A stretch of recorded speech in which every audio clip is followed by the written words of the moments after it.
Let's talk about our mind. ஒவ்வொரு strong ரிலேஷன்ஷிப்பும் step by ஸ்டெப்பாக தான் வளரும். ஒரு ஸ்ட்ராங் ரிலேஷன்ஷிப்கான ஈஸி அண்ட் சிம்பிள் டெக்னிக் தான் the foot in the door technique. இந்த டெக்னிக் என்ன அப்படின்னா, ஒரு சின்ன ஸ்டெப் நீங்கள் எடுத்து வச்சீங்க அப்படின்னா உங்களுடைய டீப்பர் கனெக்ஷனுக்கான ஒரு பெரிய வாசல் திறக்கும். ஃபார் எக்ஸாம்பிள், என் ஹஸ்பண்ட் என் கூட டைம் ஸ்பெண்ட் பண்ணுறதே இல்லை அப்படின்னு நீங்கள் சொல்கிறீங்கன்னா, 5 minutes என் கூட டீ குடிக்க ஸ்பெண்ட் பண்ணுங்க அப்படின்னு நீங்கள் கேளுங்க. இதை நீங்கள் கண்டினியூ பண்ணும்போது கண்டிப்பாக ஒரு வாக்கிங் போகிறதுக்கும் கொஞ்சம் நிறைய டைம் ஸ்பெண்ட் பண்ணுறதுக்கும் இது ஹெல்ப் பண்ணும்.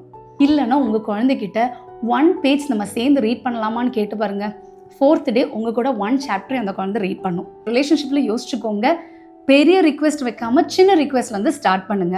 பட் இதோட கீ என்னன்னா, the intention matters. Anbil understand பண்ணி உங்களுடைய ரிலேஷன்ஷிப் வளர்றதுக்கு இதை யூஸ் பண்ணீங்க அப்படின்னா இட் இஸ் பியூட்டிஃபுல்.